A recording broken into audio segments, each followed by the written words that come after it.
내일 밤 관아는 불바다가 됩니다. 나리께서 여기 계시면 죽습니다. 15살 소년의 입에서 나온 말이었다. 사흘 전 한겨울 뒷산에서 맨손으로 땅을 파다 얼어 죽기 직전이던 아이. 이천호 사또가 구해준 그 소년이 깨어나자마자 죽음을 예언했다. 처음에는 미친 소리로 들렸다. 하지만 오늘 아침 소년의 첫 번째 예언이 현실이 됐다. 관아 우물에서 사람의 해골이 떠올랐다. 몇 년 전 소리 소문 없이 사라진 선비였다. 해골과 함께 올라온 선비의 비단 옷이 그 증거였다. 사흘 전 소년이 정확히 예고했던 바로 그것이었다. 이천호의 등골이 서늘해졌다. 첫 번째가 맞았다면 두 번째도 맞을 것인가? 내일 밤 정말 이 관아가 불탈 것인가? 소년은 말했다. 이 땅 밑에 더 많은 시체가 묻혀 있다고. 박대감이 10년 동안 죽인 백성들이라고. 우물에서 시체와 뼈가 나왔으니 박대감은 이제 모든 증거를 없애려 할 거라고. 불로 태워버리려 할 거라고. 나리, 내일은 박대감 환갑잔치 날입니다. 거기 가 계십시오. 이찬호는 고민했다. 원수 같은 자의 잔치에 가서 목숨을 구하란 말인가. 정의로운 사또로 18년을 살아온 이천호에게 이보다 치욕적인 선택은 없었다. 하지만 죽으면 진실도 정의도 없었다. 한겨울 밤하늘에 별이 차갑게 빛났다. 땅 속에 묻힌 억울한 넋들. 한 소년의 섬뜩한 예언. 그리고 불길 속에서 살아남아야만 밝힐 수 있는 진실. 운명의 하루가 시작되고 있었다. 때는 조선시대. 이 이야기는 한 신하가 왕에게 상소를 하면서 시작된다. 이 나라의 법이 있거늘 어찌 권세가의 더러운 짓을 못 본 채 하란 말이오? 대감, 백성은 굶주리는데 조정 대신들만 배를 불리니 이것이 과연 떳떳한 정치입니까? 벼슬 잃는 게 두려워 입을 다문다면 신은 관복을 입을 자격이 없습니다. 한양 대궐 어전. 40대 중반의 사내가 붉게 상기된 얼굴로 외치고 있었다. 가끈은 이미 풀어져 어깨에 걸쳐 있었고 관복 소매는 땀에 젖어 있었다. 임금 앞에서 죄인처럼 무릎 꿇은 자세였지만 그의 목소리만큼은 떨림이 없었다. 이천호 사또. 본명은 이득형이었으나 그를 아는 이들은 모두 벼슬 이름으로만 불렀다. 28살의 과거 급제한 뒤 20년 가까이 벼슬길을 걸었지만 정작 높은 자리로 오른 적은 한 번도 없었다. 이유는 단순했다. 입이 너무 가벼웠다. 아니, 정확히 말하면 불의를 보고도 참지 못하는 성미 때문이었다. 어전 한쪽에 늘어선 대신들의 얼굴이 일그러졌다. 특히 좌의정 민대감의 얼굴은 보랏빛으로 변해 있었다. 방금 이천호가 올린 고발장의 대상이 바로 그였다. 민대감의 아들이 백성들의 땅을 억지로 빼앗고 그 과정에서 반대하던 양민 3명을 죽였다는 내용이었다. 이득형, 내 이놈. 민대감이 버럭 소리쳤다. 증거도 없는 소문만 듣고 감히 조정 대신을 헐뜯다니 이것이 신화된 도리냐? 소문이 아닙니다. 신이 직접 피해 입은 백성들을 만나 이야기를 들었습니다. 그 말을 믿냐? 천한 백성들 말을 믿고 양반 가문을 더럽힌단 말이냐? 이천호의 두 주먹이 떨렸다. 천한 백성이라는 말에 치밀어 오르는 분노를 겨우 참았다. 대감, 백성이 천하다면 우리는 누구를 위해 벼슬하는 겁니까? 어전이 잠시 조용해졌다. 임금이 높은 자리에서 내려다보며 긴 한숨을 내쉬었다. 이득형. 예, 전하. 그대의 충성된 마음은 과인이 안다. 하나 조정에는 조정의 질서가 있는 법. 증거 없는 고발은 오히려 화를 부를 뿐이요. 전하, 신에게 보름만 날을 주신다면 반드시. 됐소. 임금의 목소리가 차가워졌다. 이득형은 오늘부로 벼슬을 거둔다. 그리고 사흘 안으로 함경도 단천으로 떠나라. 거기 고을원님 자리가 비었으니 그곳에서 그대의 정의를 펼치시오. 어전이 웅성거렸다. 단천이라면 한양에서 말을 타고 달려도 보름은 좋게 걸리는 변방 중의 변방이었다. 겨울이면 코끝이 얼어 떨어질 듯 춥고 여름엔 모기떼가 사람을 들쳐 업고 갈 정도라는 곳. 사실상 귀양이나 다름없는 처분이었다. 이천호는 이를 악물었다. 하지만 고개는 숙이지 않았다. 임금님의 은혜가 만극하옵니다. 그가 저를 올리고 물러났다. 뒤에서 민대감의 비웃는 웃음소리가 들렸다. 함경도 단천이라. 박대감 세상인데 2년도 버티지 못할 게야. 다른 대신 하나가 맞장구 쳤다. 10년째 그곳을 쥐고 흔드는 양반인데 말이오. 저 고집불통이 견딜 수 있을는지. 이천호는 뒤돌아보지 않았다. 귓전으로 스쳐가는 조롱을 씹어 삼키며 대궐문을 나섰다. 사흘 뒤 이천호는 단출한 짐 보따리 하나만 등에 지고 북쪽으로 향했다. 아내는 3년 전 병으로 세상을 떠났고 자식도 없었다. 한양에 남겨둘 것이라곤 낡은 집 한 채뿐이었다. 그나마도 빚쟁이에게 넘어갈 처지였다. 보름을 걸어 단천에 닿았을 때는 동짓달이었다. 눈보라가 휘몰아치고 있었다. 관아 앞에 섰을 때 이천호의 수염에는 고드름이 매달려 있었다. 새 사또 나으리 오셨다. 관아 문지기가 황급히 문을 열었다. 하지만 마중 나온 이는 아무도 없었다. 아전들도 심지어 관아에서 일하는 사람들조차 보이지 않았다. 다들 어디 갔소? 문지기가 머뭇거리다 작은 목소리로 대답했다. 박대감 댁에 세배 가셨습니다. 박대감? 예. 이 고을에서 제일 가는 양반 어른이십니다. 관아 일도 다 대감 댁과 의논해서. 이천호의 눈빛이 차갑게 가라앉았다. 한양의 대신들 말이 떠올랐다. 박대감 세상이라던 그 말.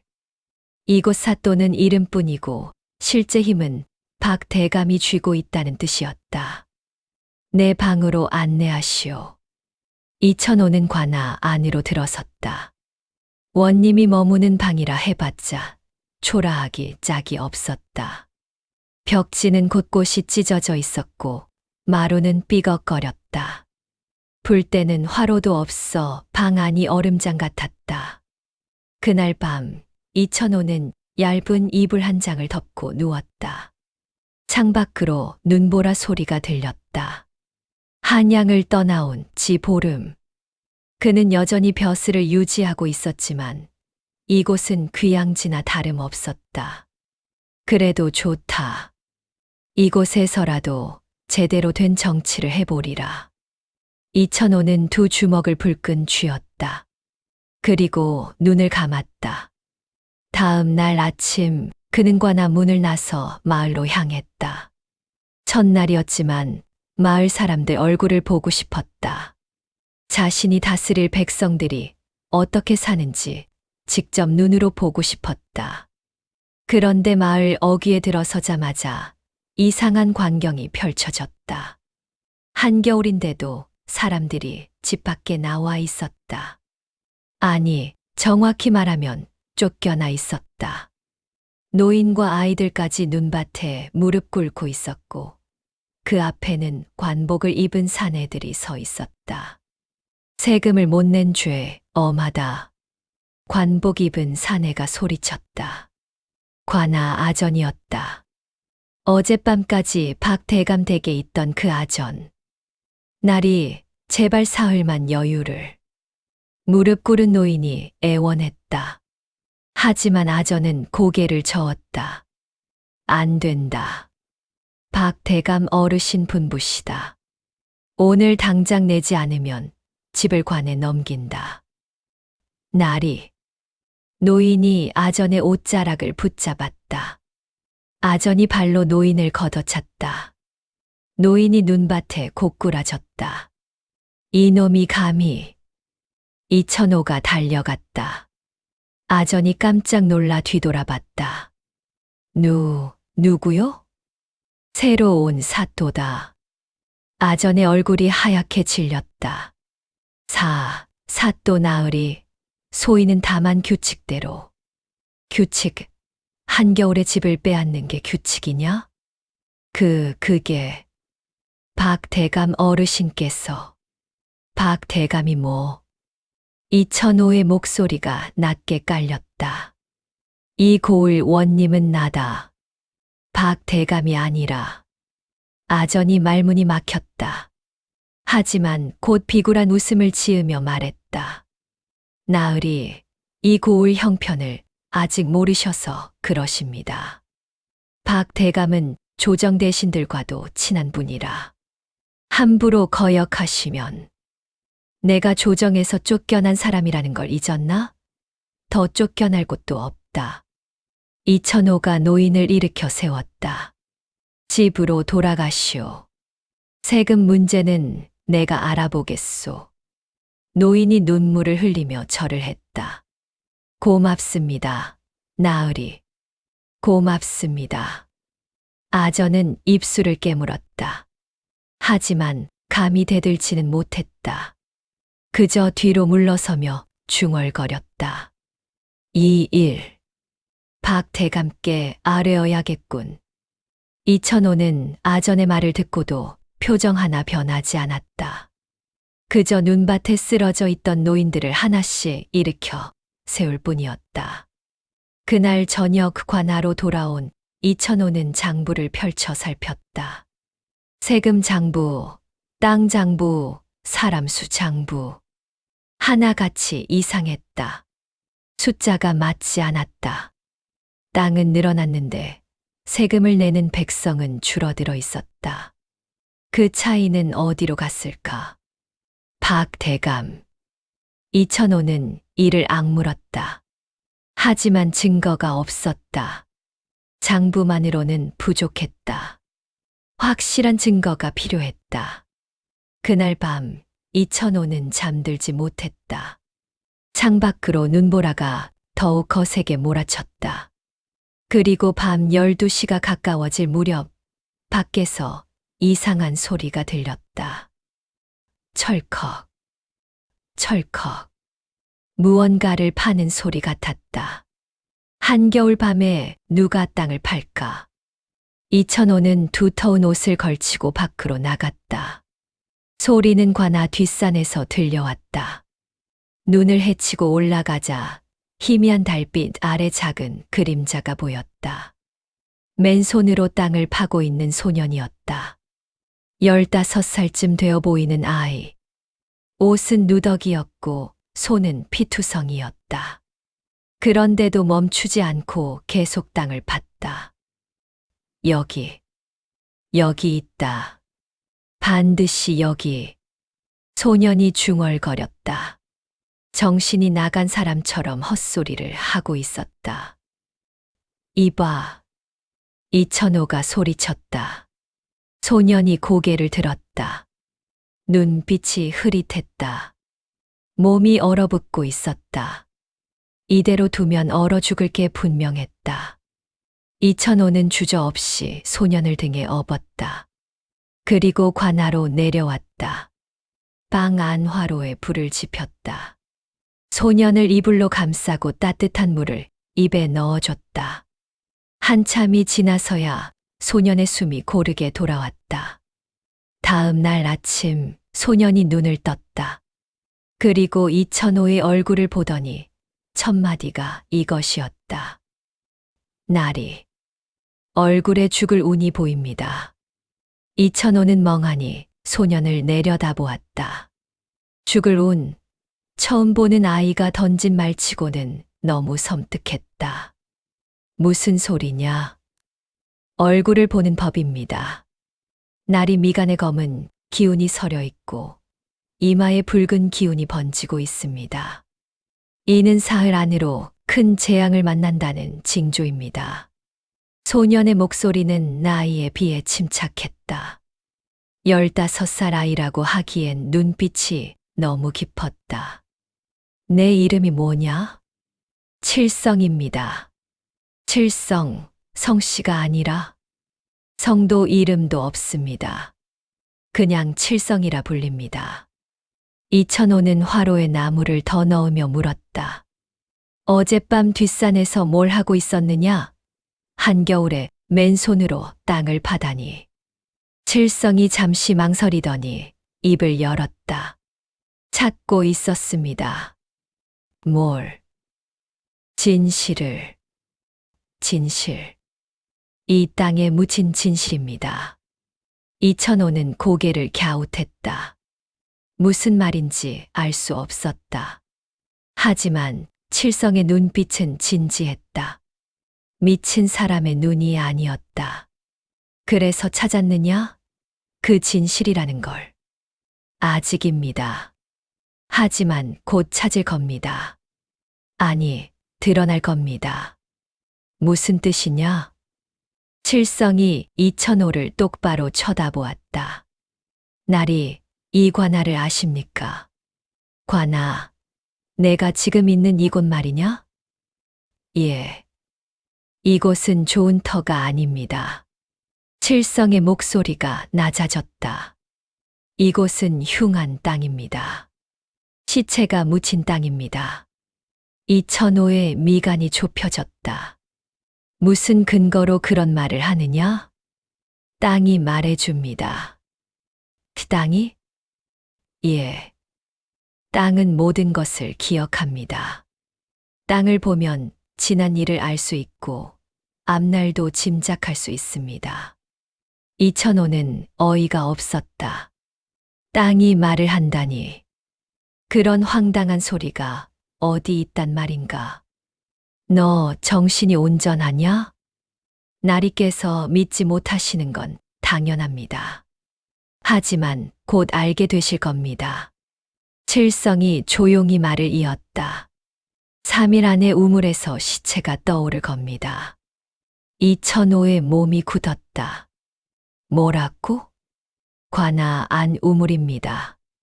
거기서 뼈만 남은 시체가 떠오를 겁니다. 3일 안에. 허튼 소리 말거라. 우물에는 매일 사람들이 물을 길어 쓰는데 무슨 시체가. 나리, 우물이 얼마나 깊은지 아십니까? 칠성이 고개를 가로저었다. 저 아래 사람들 두레박이 닿지 않는 깊은 곳. 거기 시체가 있습니다. 그리고 곧 떠오를 겁니다. 어떻게 그런 걸 아느냐? 땅이 말해줬습니다. 그리고 칠성이 이천호를 똑바로 쳐다보았다. 나흘째 되는 날 밤, 나리는 이 관아에 있으면 죽습니다.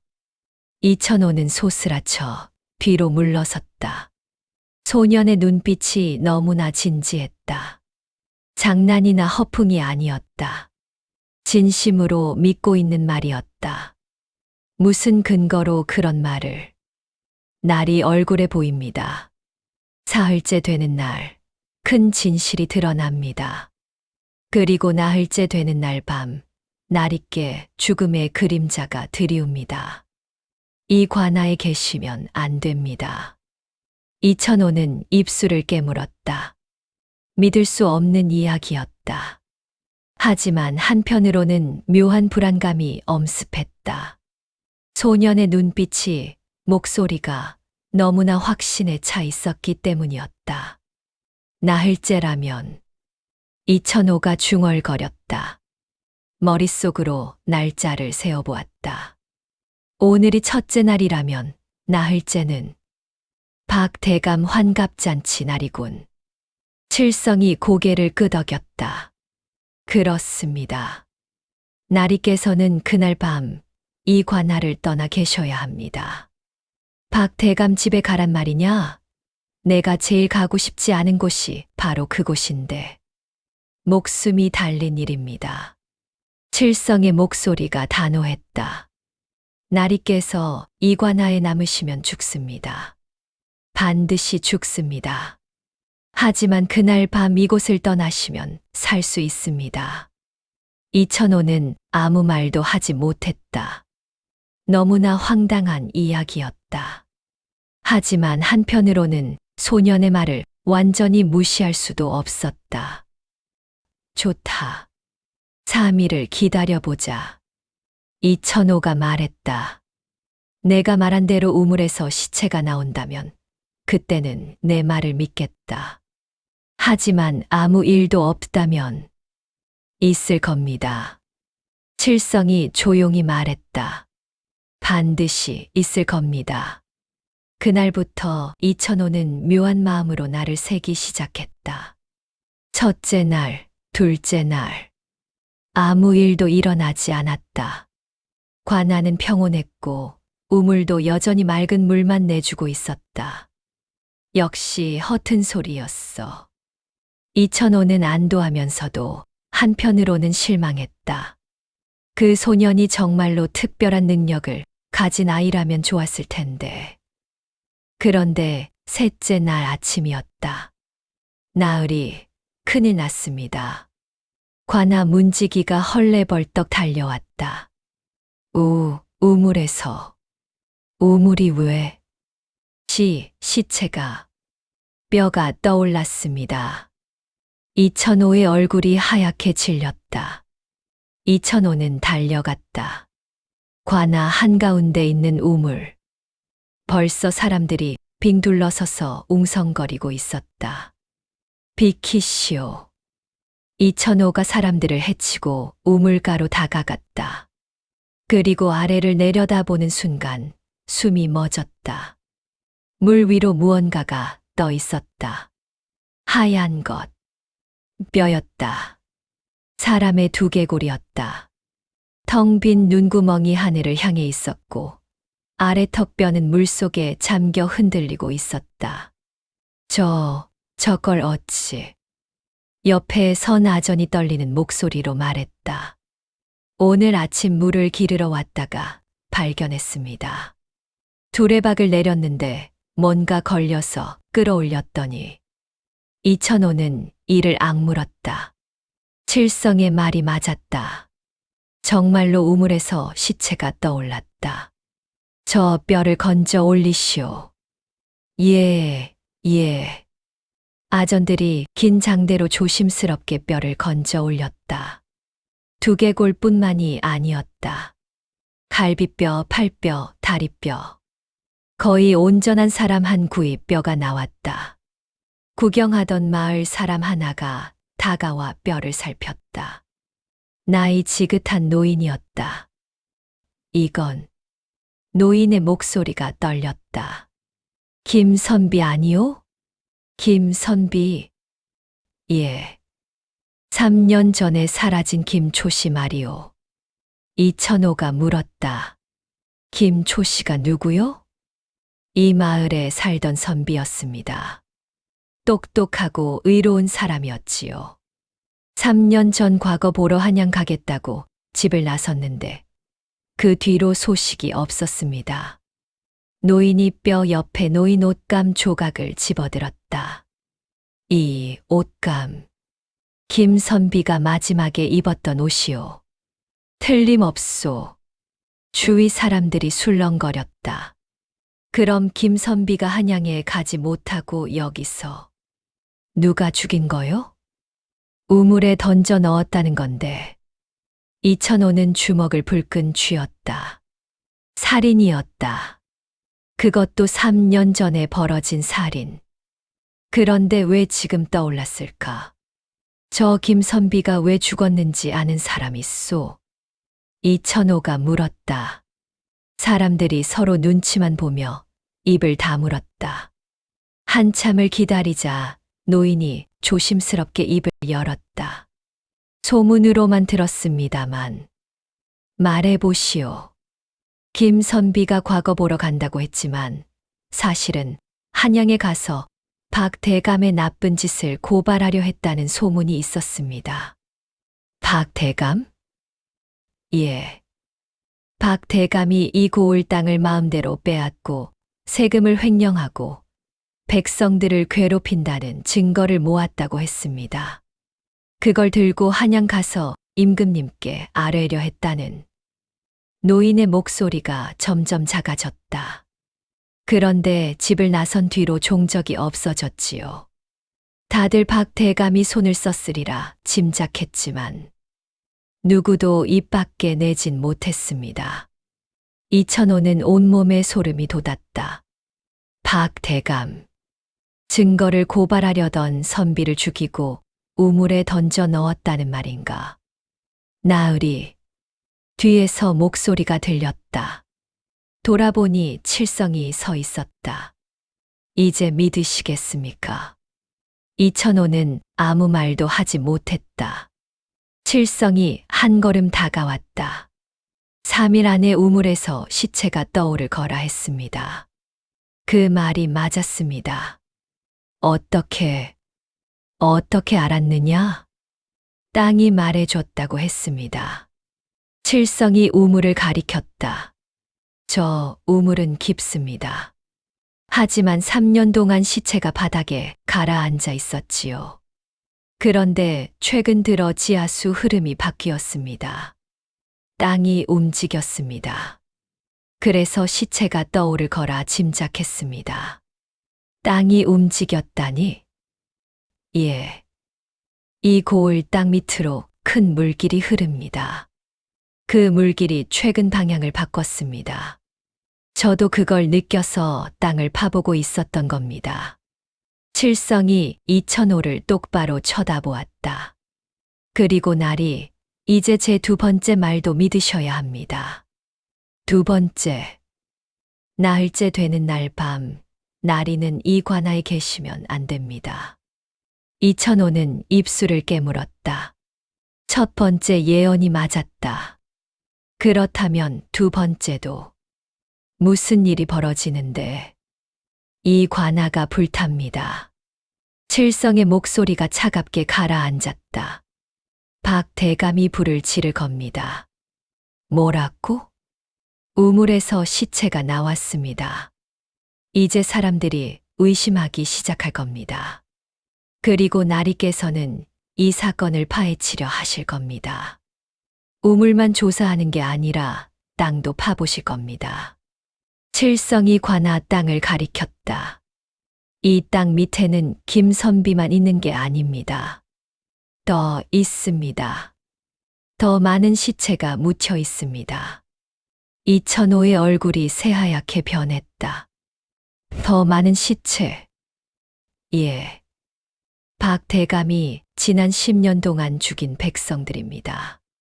세금 못 낸 자, 거역한 자, 고발하려 한 자. 모두 이 땅 밑에 묻혀 있습니다. 칠성이 이천호의 눈을 똑바로 쳐다보았다. 박 대감은 이미 알고 있습니다. 우물에서 시체가 나왔다는 걸.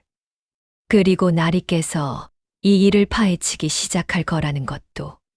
그래서 증거를 없애려 할 겁니다. 증거를? 이 관아를 불태워버리는 겁니다. 우물도, 땅도, 모든 것을 태워버리면 증거가 사라집니다. 그리고 나리께서도. 칠성이 말을 멈췄다. 나도. 함께 타 죽는 겁니다. 이천호는 숨이 막혔다. 언제 불을 지른다는 거냐? 나흘째 되는 날 밤. 밤 12시. 왜 하필 그날? 그날은 박 대감 환갑잔치 날입니다. 칠성이 조용히 말을 이었다. 박 대감은 나리를 환갑잔치에 초대할 겁니다. 하지만 나리께서는 가지 않으실 겁니다. 원수 같은 박 대감의 잔치에 어찌 가시겠습니까? 이천호는 입을 다물었다. 칠성의 말이 맞았다. 절대 가지 않을 것이다. 그렇게 나리께서 관아에 남아 계시면 박대감은 밤중에 사람을 보내 불을 지를 겁니다. 나리와 함께 모든 증거를 태워버리는 겁니다. 그리고 아침이 되면 불 조심 못한 관아에서 불이 났다고 하겠지. 칠성이 고개를 끄덕였다. 그렇습니다. 이천호는 온몸이 떨렸다. 분노 때문인지 두려움 때문인지 알 수 없었다. 그럼 어쩌란 말이냐? 박대감 잔치에 가란 말이냐? 그렇습니다. 내가 왜 원수의 잔치에 목숨을 구하려면 그래야 합니다. 칠성의 목소리가 단호했다. 나리께서 박대감 집에 가 계시면 박대감은 불을 지를 수 없습니다. 나리가 관아에 안 계시니까요. 불을 지르는 이유는 나리를 죽이기 위함인데 나리가 없으면 의미가 없습니다. 하지만 그리고 나리께서 박대감 집에 가 계시는 동안 관아에서 불이 나면 칠성이 희미하게 웃었다. 박대감이 범인이라는 증거가 됩니다. 나리는 박대감 집에 있었는데 관아에서 불이 났으니 박대감이 아니라면 누가 불을 질렀겠습니까? 이천호는 입을 벌린 채 칠성을 바라보았다. 이 어린 소년이 이 모든 걸 꿰뚫어 보고 있었다. 너는 대체... 저는 그냥 칠성입니다. 소년이 고개를 숙였다. 땅이 말하는 걸 듣고 하늘이 보여주는 걸 보는 사람입니다. 이천호는 한참을 말없이 서 있었다. 그리고 천천히 고개를 끄덕였다. 좋다. 내 말을 믿겠다. 나리. 나흘째 되는 날, 박대감 환갑잔치에 가겠다. 이천호가 주먹을 불끈 쥐었다. 그리고 내 말대로 관아에서 불이 난다면 그때는 박대감을 반드시 벌하겠다. 칠성이 깊이 고개를 숙였다. 고맙습니다. 나리. 그날 밤 이천호는 잠들지 못했다. 나흘째. 박대감 환갑잔치. 그리고 불. 모든 것이 칠성의 말대로 흘러갈까. 창밖으로 달빛이 비쳤다. 이천호는 우물 쪽을 바라보았다. 오늘 건져 올린 김선비의 뼈가 떠올랐다. 김선비. 그대의 억울함을 반드시 풀어드리겠소. 이천호는 두 주먹을 불끈 쥐었다. 그리고 박대감. 내 죄를 반드시 밝혀내겠다. 다음 날 아침 박대감의 사람이 찾아왔다. 비단옷을 입은 하인이 관아 문 앞에서 허리를 굽실거렸다. 사또 나으리, 저희 대감 어르신께서 전하신 말씀이 있습니다. 무슨 말인가? 나흘 뒤가 대감 어르신 환갑이십니다. 부디 잔치에 오셔서 자리를 빛내주시길 청하십니다. 이천호는 칠성의 말이 떠올랐다. 정말로 초대장이 왔다. 알겠다고 전하시오. 그럼 오시겠다는 말씀이십니까? 그렇다. 하인의 얼굴에 놀라움이 스쳤다. 분명 거절할 줄 알았는데. 하지만 곧 환한 웃음을 지으며 허리를 숙였다. 대감 어르신께서 무척 기뻐하실 겁니다. 그럼 나흘 뒤 저녁에 뵙겠습니다. 하인이 돌아가고 관아 아전 하나가 조심스럽게 다가왔다. 나으리 정말 가시렵니까? 박대감 잔치에. 왜, 안 되나? 아닙니다만. 대감께서 나으리를 좋게 보지 않으신다는 소문이. 알고 있다. 이천호가 창밖을 바라보았다. 하지만 가야 할 이유가 있다. 그날부터 관아는 묘한 긴장감에 휩싸였다. 우물에서 나온 시체 소문이 온 마을에 퍼졌다. 사람들은 수군거렸다. 김선비가 정말 박대감한테 당한 거냐고. 그럼 다른 사람들도 있는 거 아니냐고. 이천호는 조용히 조사를 시작했다. 지난 10년간 이 마을에서 사라진 사람들 명단을 뽑았다. 놀랍게도 17명이나 됐다. 모두 박대감과 다툰 적이 있거나 빚을 갚지 못했거나 땅을 빼앗긴 사람들이었다. 칠성아, 이천호가 소년을 불렀다. 이 사람들이 모두 땅 밑에 있다는 거냐? 칠성이 명단을 보더니 고개를 끄덕였다. 예. 이관아 땅 밑 뒷산 기슬, 그리고 박대감 집 뒤쪽 숲. 세 곳에 나뉘어 묻혀 있습니다. 어떻게 그걸 아느냐? 땅을 보면 압니다. 땅이 죽은 자의 원한을 기억하고 있습니다. 칠성이 바닥을 가리켰다. 이관아 땅은 특히 원한이 깊습니다. 6구가 묻혀 있습니다. 이천호는 숨이 막혔다. 자신이 매일 밟고 다니는 이 땅 밑에 6사람이 묻혀 있다니. 파내야 하지 않겠느냐? 아직 안 됩니다. 칠성이 고개를 저었다. 지금 파내면 박대감이 알고 증거를 없애버릴 겁니다. 때를 기다려야 합니다. 언제까지? 불이 난 뒤입니다. 칠성이 조용히 말했다. 박대감은 불로 모든 걸 태워버리려 할 겁니다. 하지만 땅속은 타지 않습니다. 불이 꺼진 뒤 그때 파내면 됩니다. 이천호는 주먹을 쥐었다. 나흘만 기다리면 된다. 그런데 바로 그날 저녁 박대감이 직접 관아를 찾아왔다. 화려한 가마에서 내린 대감은 60에 가까운 나이였지만 얼굴에 윤기가 흘렀다. 비단 옷에 옥장식, 손에는 상아, 부채를 들고 있었다. 오, 새로 오신 사또 나으리. 박대감이 환하게 웃으며 다가왔다. 듣자 하니 우물에서 이상한 뼈가 나왔다던데 무척 놀라셨겠소. 그렇소. 이천호가 담담하게 대답했다. 3년 전 사라진 김선비의 뼈인 듯하오. 박대감의 눈빛이 순간 차갑게 변했다가 다시 웃음으로 돌아왔다. 김선비, 아, 그 양반. 과거 보러 한양 간다더니 그새 여기 있었단 말이오? 우물 속에 말이오.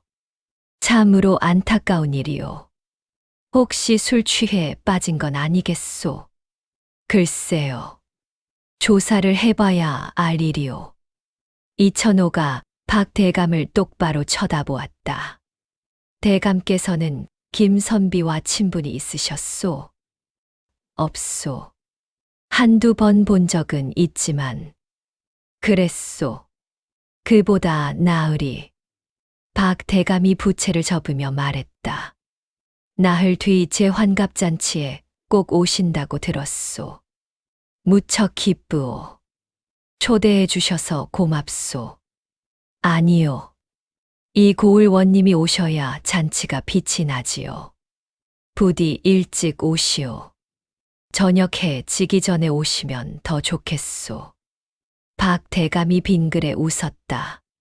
그날 밤은 우리 집에서 묵으시는 게 어떻겠소. 관아는 좁고 불편하실 텐데. 이천호는 소름이 돋았다. 관아에서 자지 말라는 뜻이었다. 칠성의 말이 맞았다. 박대감은 그날 밤 관아를 불태울 생각이었다. 그러지요. 대감, 댁이 더 편하겠소. 허허, 그거 좋소. 박대감이 환하게 웃으며 일어섰다. 그럼 나흘 뒤에 뵙겠소. 아, 그리고 박대감이 문 앞에서 돌아보며 말했다. 우물 일은 너무 깊이 파고들지 마시오. 3년 전 일인데 뭘 알아내겠소. 그냥 사고사로 처리하는 게 나으리께도 편할 거요. 제 일은 제가 알아서 하겠소. 허허, 역시 고든 분이시구려. 박 대감이 씁쓸하게 웃으며 나갔다. 칠성이 구석에서 그 모습을 지켜보고 있었다. 박 대감이 완전히 사라지자 다가와 속삭였다. 보셨습니까? 저 사람 눈빛을. 봤다. 나리를 죽일 생각입니다. 확실히. 이천호는 고개를 끄덕였다. 알고 있다. 하지만 내 말대로 하겠다. 나흘 뒤 잔치에 가서 밤을 지새우겠다. 잘 생각하셨습니다. 칠성이 안도의 한숨을 내쉬었다. 나리께서 살아계셔야 박 대감을 벌할 수 있습니다. 나흘이 다가왔다. 셋째 날, 넷째 날. 관아는 평온했다. 하지만 이천호는 알고 있었다. 이 평온은 폭풍 전의 고요라는 것을. 환갑잔치 당일 아침, 이천호는 깨끗한 옷으로 갈아입었다. 관복은 입지 않았다. 그냥 평범한 선비 옷차림이었다. 나으리 정말 가시렵니까? 관아 문지기가 걱정스럽게 물었다. 가야지. 초대받았는데. 하지만 걱정 말게. 나는 괜찮을 거야. 이천호가 칠성을 돌아보았다. 너는 여기 남아있거라. 그리고 무슨 일이 벌어지는지 지켜봐라. 예, 나리. 해가 지기 전 이천호는 박 대감 댁으로 향했다. 큰 기와집이었다. 마당에는 벌써 수십 명의 손님들이 모여 있었다. 모두 이 고을의 양반들이었다. 오, 사또 나으리 오셨소. 박 대감이 반갑게 맞았다. 어서 오시오. 상석에 앉으시오. 고맙소. 이천호는 자리에 앉았다. 주위 사람들이 수군거렸다. 새로 온 사또가 박 대감과 사이가 안 좋다는 소문을 들었는데 오늘은 화해하러 온 건가? 잔치가 시작됐다. 음식이 나오고 술이 돌았다. 박 대감은 계속 이천호에게 술을 권했다. 나으리, 한 잔 더 하시오. 충분히 마셨소. 아니요, 환갑잔치인데 이 정도로는. 이천호는 술잔을 받았다. 하지만 입에만 대고 삼키지 않았다. 정신을 또렷이 하고 있어야 했다. 밤이 깊어갔다. 손님들은 하나둘 취해 비틀거렸다. 박 대감도 얼굴이 붉어졌다. 하지만 이천호는 알아챘다. 박 대감의 눈빛은 또렷했다. 술 취한 척하고 있을 뿐이었다. 밤 11시쯤 박 대감이 하인 하나를 불렀다. 그리고 귓속말로 뭔가 지시했다. 하인이 고개를 끄덕이고 조용히 빠져나갔다. 시작됐구나. 이천호는 속으로 중얼거렸다. 칠성아, 내 말이 맞는지 이제 알겠구나. 그날 밤 12시 관아에서는 칠성이 홀로 마당에 서 있었다. 달빛 아래 소년의 그림자가 길게 늘어져 있었다. 곧 온다. 칠성은 관아 정문 쪽을 바라보았다. 귀를 기울이자 멀리서 발소리가 들렸다. 여러 명이었다. 조심스럽게 다가오고 있었다. 검은 옷을 입은 사내 다섯이 담을 넘어 들어왔다. 손에는 횃불과 기름 항아리를 들고 있었다. 박 대감이 보낸 자들이었다. 아무도 없나? 없는 것 같은데. 사또는 박 대감 댁에 있다. 확인했다. 좋아. 그럼 빨리 지르자. 사내들이 관아 이곳저곳에 기름을 뿌리기 시작했다. 나무 기둥에, 문짝에, 지붕 처마에. 불이 잘 붙도록 흠뻑 적셨다. 칠성은 뒷산 쪽으로 슬그머니 몸을 숨겼다. 보여서는 안 됐다. 목격자가 있으면 저들이 칠성까지 죽일 테니까. 다 뿌렸나? 예. 그럼 불 붙여. 횃불이 기름 묻은 기둥에 닿았다. 순식간에 불길이 치솟았다. 활활. 불은 순식간에 번졌다. 겨울이라 건조한 데다 기름까지 뿌려서 정말 빠르게 번졌다. 빨리 나가자. 사내들이 황급히 담을 넘어 사라졌다. 칠성은 타오르는 관아를 바라보았다. 불길이 하늘을 향해 치솟았다.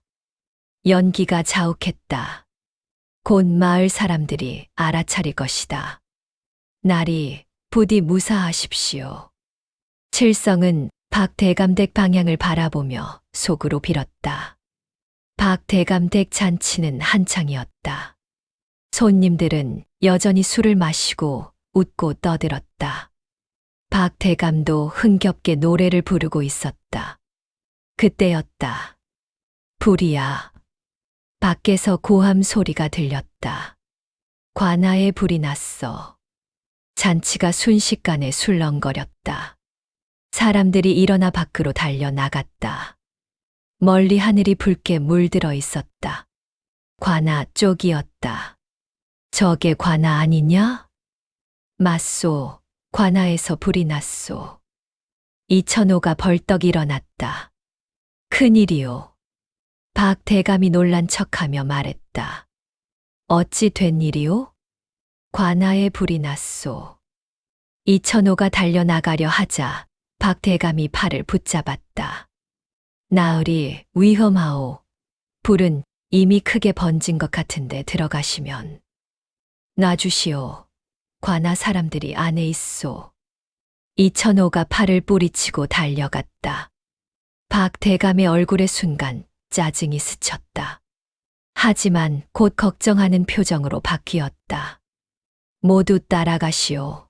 사또 나으리를 도우시오. 사람들이 우르르 뒤따라갔다.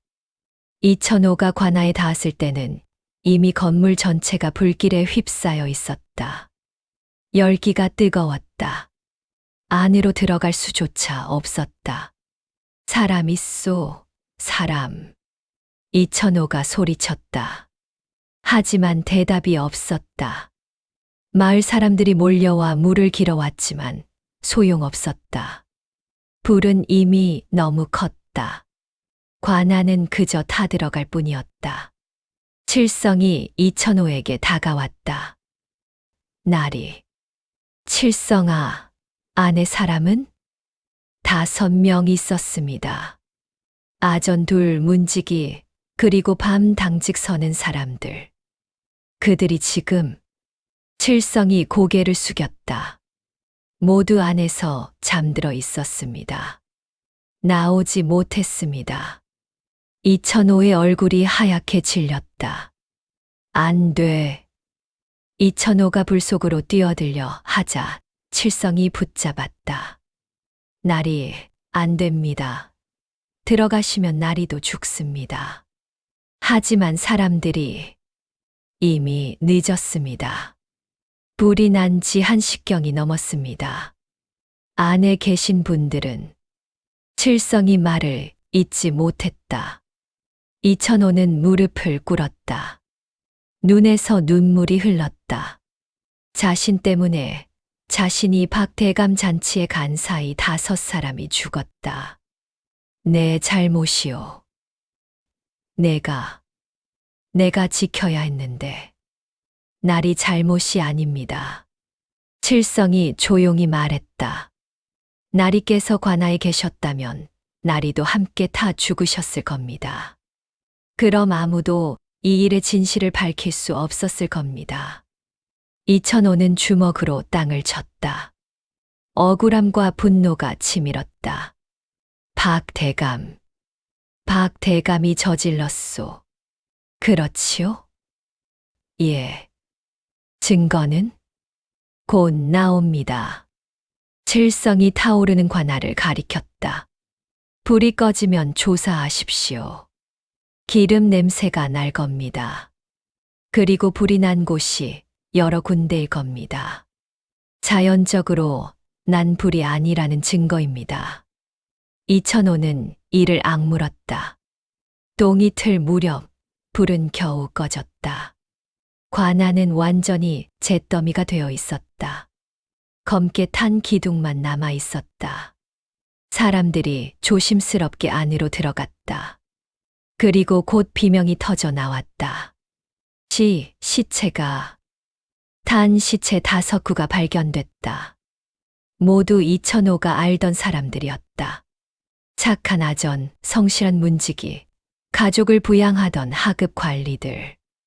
이천호는 시체 앞에 무릎 꿇고 절을 올렸다. 미안하오. 내가 지키지 못해 미안하오. 박 대감이 뒤에서 다가와 한숨을 쉬었다. 참으로 안타까운 일이오. 아마 밤에 불 조심을 못한 모양이오. 이천호가 천천히 고개를 들어 박 대감을 쳐다보았다. 눈빛이 차가웠다. 불 조심을 못했다고요? 그렇지 않소. 한겨울에 화로 불을 지폈다가 그만. 아니요. 이천호가 일어섰다. 이건 불 조심의 문제가 아니오. 그럼 누군가 일부러 불을 지른 거요. 주변이 술렁거렸다. 박 대감의 얼굴이 굳었다. 무슨 근거로 그런 말을? 기름 냄새가 나오. 여기저기에서. 이천호가 탄 기둥을 가리켰다. 그리고 불이 난 자리가 여러 곳이오. 한 곳에서 시작된 게 아니라 동시다발적으로 여러 곳에서 불이 붙었소. 이게 사고겠소. 박 대감의 입가가 떨렸다. 그건 누군가 일부러 기름을 뿌리고 불을 질렀소. 이 관아를 태워버리려고. 이천호가 한 걸음 다가섰다. 대감, 혹시 아시는 게 있소? 내가 왜 알겠소? 박 대감이 버럭 소리쳤다. 나는 잔치 치르느라 바빴소. 그리고 나으리도 우리 집에 계셨지 않소. 그렇소. 나는 대감 댁에 있었소. 이천호가 냉소를 지었다. 참으로 절묘한 타이밍이오. 내가 관아를 비운 바로 그날 밤 관아에 불이 났소. 누가 이걸 우연이라 믿겠소. 뭐라는 거요? 설마 내가 조사하겠소. 이천호가 단호하게 말했다. 이 불이 어떻게 시작됐는지, 누가 저질렀는지 반드시 밝혀내겠소. 박 대감은 입술을 깨물었다. 하지만 더 이상 말하지 않고 돌아섰다. 좋을 대로 하시오. 나는 아무것도 모르는 일이오. 박 대감이 사라지고 이천호는 칠성을 돌아보았다. 이제 어찌하지? 이제부터가 시작입니다. 칠성이 조용히 말했다. 땅을 파야 합니다. 이천호는 그날 아침부터 잿더미를 헤집기 시작했다. 마을 사람들도 도왔다. 탄 나무를 치우고 재를 걷어내고 바닥을 드러냈다. 칠성이 옆에서 지켜보다가 한 곳을 가리켰다. 저기부터 파십시오. 여기. 예. 저 아래 3사람이 묻혀 있습니다. 마을 사람들이 웅성거렸다. 3사람, 땅 밑에? 이천호는 삽을 들었다. 그리고 땅을 파기 시작했다. 1자, 2자, 3자. 얼마나 팠을까? 콩. 삽에 뭔가 딱딱한 게 걸렸다. 이천호가 손으로 흙을 걷어내자 하얀 것이 드러났다. 뼈였다. 사람들이 숨을 죽였다. 이천호는 계속 파내려갔다. 두개골, 갈비뼈, 팔뼈. 완전한 사람뼈 한 구가 나왔다. 더 있습니다. 칠성이 말했다. 이천호는 계속 팠다. 2번째 뼈, 3번째 뼈. 정말로 3구의 뼈가 나왔다. 이게 대체. 마을 노인 하나가 떨리는 목소리로 말했다. 이건 정씨네 아들 아니오? 2년 전에 사라진 다른 사람이 말했다. 저건 박씨네 영감님 같소. 세금 못 내서 쫓겨났다가 행방불명됐던 저 작은 뼈는 혹시 최 씨네 딸 아니오? 사람들의 얼굴이 창백해졌다. 사라진 사람들, 행방불명된 사람들, 모두 이 땅 밑에 묻혀 있었다. 더 있소? 이천호가 칠성에게 물었다. 예. 저쪽에 둘, 뒤쪽에 하나 더. 이천호는 쉬지 않고 계속 팠다. 해가 중천에 떴을 때는 6 구이 뼈가 모두 드러났다. 마을 사람들은 울었다. 자신들의 가족, 친구, 이웃이었던 사람들. 그들이 모두 이렇게 비참하게 죽어 있었다. 누가 이런 짓을? 박대감이요. 한 사람이 소리쳤다. 박대감이 죽인 거요. 저 사람들 모두 박대감한테 당한 사람들이요. 맞소. 정씨 아들은 박대감 땅 빼앗기를 거부하다가 사라졌소. 박씨 영감님도 세금 부당하다고 따졌다가 사람들의 분노가 폭발했다. 이천호는 뼈들을 정성스럽게 거두었다. 그리고 천으로 하나하나 싸서 따로 모셨다. 이분들의 억울함을 반드시 풀어드리겠소. 이천호가 뼈들 앞에서 절을 올렸다. 그리고 범인을 반드시 벌하겠소. 칠성이 다가와 조용히 말했다. 날이 이제 한양으로 급히 알려야 합니다. 알고 있다. 이천호는 즉시 글을 썼다. 우물에서 나온 시체, 땅 밑에서 나온 6 구이 뼈, 그리고 관아를 태운 방화. 모든 정황이 박대감을 가리킨다는 내용. 글을 다 쓰고 봉인하려는데 칠성이 말했다. 날이 하나 더 넣으십시오. 뭘? 칠성이 품에서 낡은 장부 하나를 꺼냈다. 이건 박대감의 비리 장부입니다. 이천호의 눈이 커졌다. 어디서 구했느냐? 3년 전 김선비가 모았던 겁니다. 김선비가 죽기 전에 숨겨둔 걸 제가 찾아냈습니다. 칠성이 장부를 펼쳤다. 거기에는 박대감이 가로챈 세금, 빼앗은 땅, 죽인 사람들의 명단이 빼곡히 적혀 있었다. 이걸 언제부터 가지고 있었느냐? 처음부터요.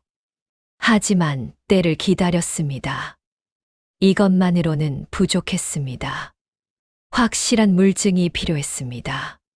칠성이 뼈들을 가리켰다. 이제 물증이 있습니다. 장부와 함께 한양으로 보내면 박대감을 벌할 수 있습니다. 이천호는 장부를 받아들고 떨리는 손으로 급보에 함께 넣었다. 그리고 봉인했다. 누가 이걸 한양까지 전할 수 있겠소? 제가 가겠습니다. 칠성이 나섰다. 저는 빠릅니다. 그리고 박대감 눈을 피해 갈 수 있습니다. 위험하지 않겠느냐? 괜찮습니다. 저는 길을 잘 압니다. 이천호는 칠성의 어깨에 손을 얹었다. 고맙다. 정말 고맙다. 저야말로 고맙습니다. 나리. 칠성이 깊이 고개를 숙였다. 나리 덕분에 아버지의 원한을 갚을 수 있게 됐습니다. 아버지. 예. 제 아버지도 박대감한테 당했습니다. 3년 전에. 이천호의 가슴이 철렁했다. 혹시 내 아버지가 김선비입니다. 칠성의 눈에 눈물이 맺혔다. 우물에서 나온 그분이 제 아버지입니다. 이천호는 할 말을 잃었다. 그래서 이 소년이 이 모든 걸 알고 있었구나. 그래서 3년 동안 이 땅을 조사했구나. 미안하다. 내 아버지를 지켜드리지 못해. 아닙니다. 나리 덕분에 아버지의 억울함을 밝힐 수 있게 됐습니다. 칠성이 급보를 품에 넣었다. 다녀오겠습니다. 보름 안에 돌아오겠습니다. 칠성이 떠났다. 작은 몸으로 북쪽 길을 달려갔다. 이천호는 그 뒷모습을 바라보며 속으로 빌었다. 부디 무사히. 나흘이 지났다. 이천호는 관아터에 임시 천막을 치고 지냈다. 마을 사람들이 음식을 가져다 줬다. 나흘이 박 대감이 가만히 있지 않을 겁니다. 한 노인이 걱정스럽게 말했다. 아마 나리를 해치려 들 겁니다. 알고 있소. 하지만 두렵지 않소. 이천호가 담담하게 대답했다. 이미 급보를 보냈소. 조정에서 곧 사람을 보낼 거요. 실제로 박 대감은 초조해하고 있었다. 땅에서 뼈가 나왔다는 소문이 퍼졌다. 마을 사람들이 수군거리기 시작했다. 박 대감은 사또를 없애려 했지만 쉽지 않았다. 이미 너무 많은 사람들이 지켜보고 있었다. 지금 사또가 죽으면 모든 의심이 자신에게 쏠릴 게 뻔했다. 빌어먹을. 박 대감은 이를 갈았다. 조정에서 사람 오기 전에 뭔가 손을 써야 하는데. 하지만 이미 늦었다. 보름 뒤 한양에서 암행어사가 내려왔다. 칠성이 급보를 전했고 조정이 즉각 반응한 것이다. 암행어사는 마패를 꺼내 들며 외쳤다. 임금님의 명을 받들어 왔노라. 박 대감을 당장 잡아들여라. 관군들이 우르르 몰려가 박 대감을 결박했다. 이게 무슨 짓이오? 나는 아무 죄도. 입 닫혀라. 암행어사가 장부를 펼쳤다. 이 장부에 내 죄가 다 적혀 있다. 세금 횡령, 토지 강탈, 그리고 암행어사가 뼈들을 가리켰다. 17명을 죽인 살인죄. 박 대감의 얼굴이 흙빛으로 변했다. 저건 조작이오. 누가 나를 모함하는. 증거가 다 있다. 뼈도 장부도 그리고 내가 관아를 불태운 것도 목격자가 있다. 목격자. 내 부하들이 불 지르는 걸 본 사람이 있다. 이미 다 자백했다. 박 대감은 무릎이 꺾였다. 끝이었다. 이천호는 멀리서 그 광경을 지켜보았다. 옆에는 칠성이 서 있었다. 아버지, 보고 계십니까? 칠성이 조용히 중얼거렸다. 아버지의 원수를 갚았습니다. 이천호는 칠성의 어깨에 손을 얹었다. 내 아버지는 자랑스러워 하실 거다. 이렇게 훌륭한 아들을 두셨으니. 칠성이 고개를 숙였다. 눈물이 뚝뚝 떨어졌다. 암행어사는 박 대감 일당을 모두 잡아들였다.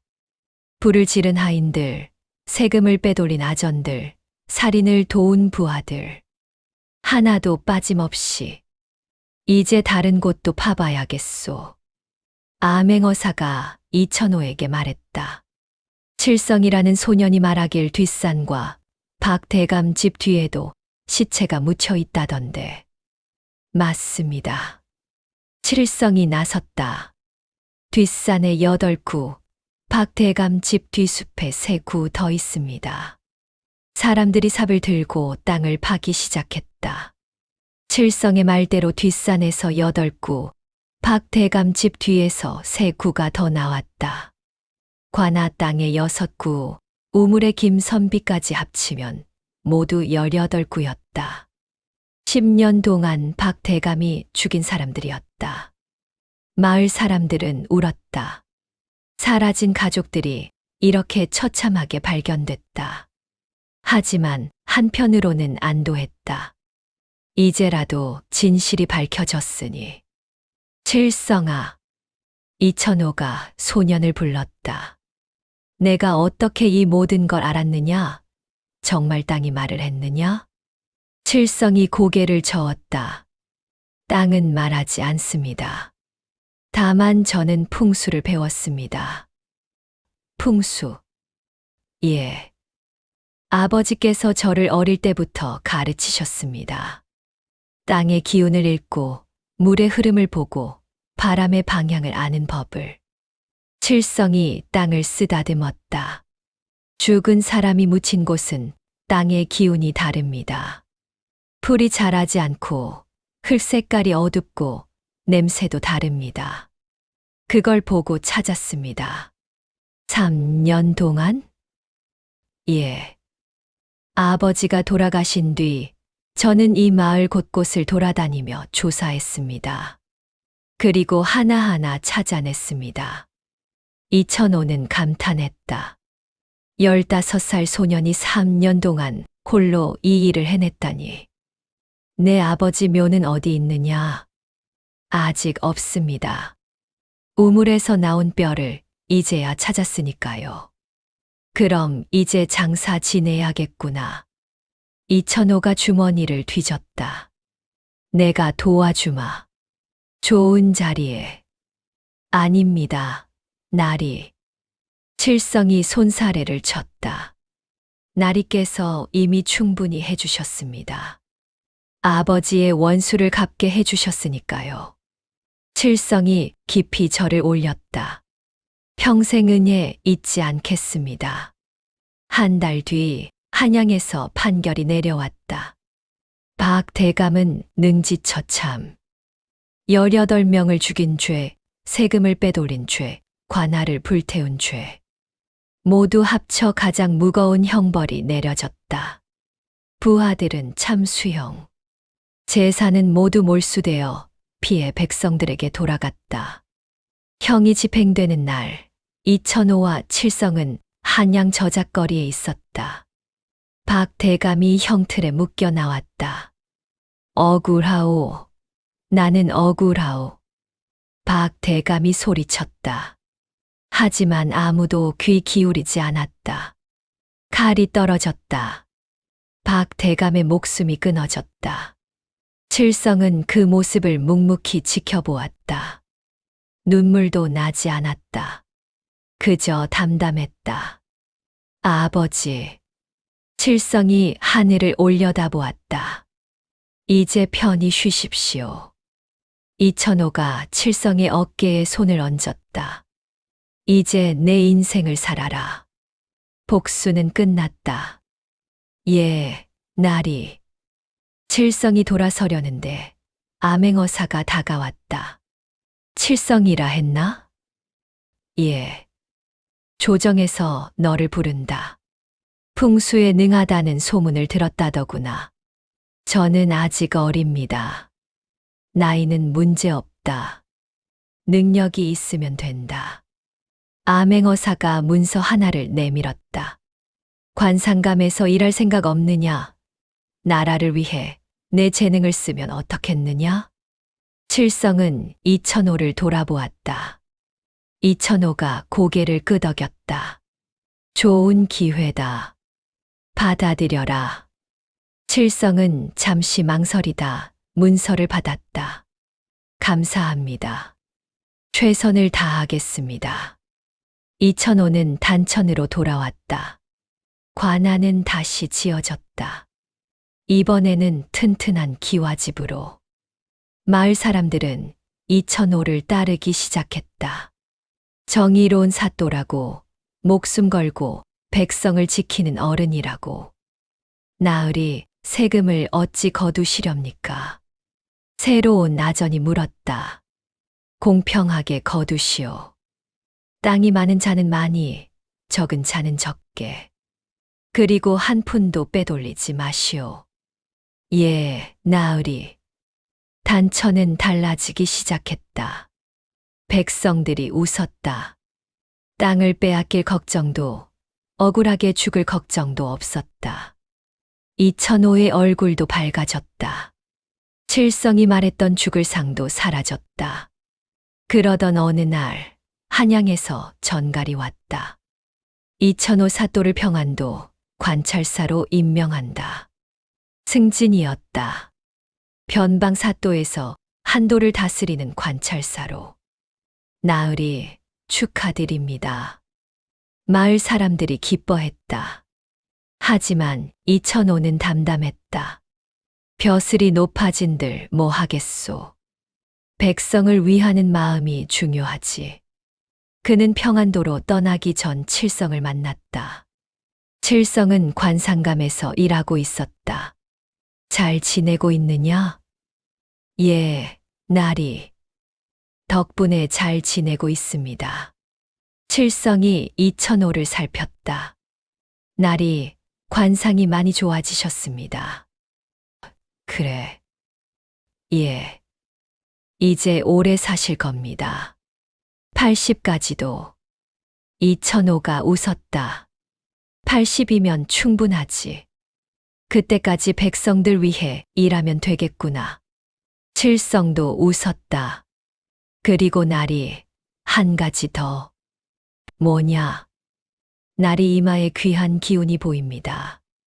아드님을 보실 겁니다. 아들. 이천호는 깜짝 놀랐다. 아내도 없는데 무슨 아들이란 말인가. 1년 안에 좋은 인연을 만나실 겁니다. 그리고 그분과의 사이에서 훌륭한 아드님이 태어나실 겁니다. 칠성이 장난스럽게 웃었다. 땅이 말해줬습니다. 이놈, 땅은 그런 것까지 말해주더냐? 둘은 한참을 웃었다. 10년이 흘렀다. 이천호는 정말로 좋은 인연을 만나 아들을 낳았다. 아들은 총명했다. 아버지를 닮아 정의로웠다. 칠성은 관상감의 높은 벼슬에 올랐다. 나라의 중요한 결정을 내릴 때마다 그의 의견을 물었다. 어느 가을날 이천호는 단천을 다시 찾았다. 옛 관아 터였다. 그곳에는 작은 비석이 세워져 있었다. 18명의 이름이 새겨진 비석. 박대감에게 억울하게 죽은 사람들을 기리는 비석이었다. 모두들 편히 쉬고 계십니까? 이천호가 절을 올렸다. 뒤에서 발소리가 들렸다. 돌아보니 칠성이 서 있었다. 날이 여기 계셨군요. 칠성아, 내가 어찌 여길? 나리께서 오신다는 소식을 듣고 따라왔습니다. 칠성도 비석 앞에 무릎 꿇었다. 아버지, 잘 계십니까? 아들이 왔습니다. 둘은 나란히 절을 올렸다. 한참 뒤 이천호가 입을 열었다. 칠성아, 그때 내가 아니었으면 나도 불에 타 죽었을 게다. 아닙니다. 나리께서 제 말을 믿어주셔서 살아나신 겁니다. 내가 우물에서 시체 나올 거라 했을 때는 솔직히 안 믿었다. 알고 있습니다. 칠성이 웃었다. 하지만 나리께서는 그래도 제 말을 들어주셨습니다. 그게 중요했습니다. 이천호도 웃었다. 그래, 내 덕분에 살았고, 내 아버지의 원수도 갚았고, 18명의 억울함도 풀었구나. 모두 나리 덕분입니다. 아니다. 내 덕분이다. 이천호가 칠성의 어깨를 두드렸다. 고맙다, 은인이여. 칠성이 고개를 숙였다. 저야말로 평생 은혜 잊지 않겠습니다. 해가 저물었다. 둘은 비석 앞에 술 한 잔씩을 따랐다. 모두들 이승에서는 고생하셨지만 저승에서는 편히 쉬십시오. 이천호가 술을 땅에 부었다. 그리고 여러분의 억울함을 풀어드려 다행입니다. 칠성도 술을 부었다. 아버지, 아들이 잘 살고 있습니다. 걱정 마십시오. 바람이 불었다. 따뜻한 바람이었다. 마치 죽은 이들이 고맙다고 인사하는 것 같았다. 이천호와 칠성은 한참을 그렇게 서 있었다. 석양빛이 둘의 얼굴을 비췄다. 먼 훗날 사람들은 이야기했다. 의로운 사또와 신기한 소년이 있었다고. 사또는 목숨을 걸고 백성을 지켰고, 소년은 땅의 비밀을 풀어 진실을 밝혔다고. 그리고 악인은 벌을 받고 선인은 복을 받았다고. 세상에는 아직 정의가 살아있다고. 그렇게 이야기는 대대로 전해졌다.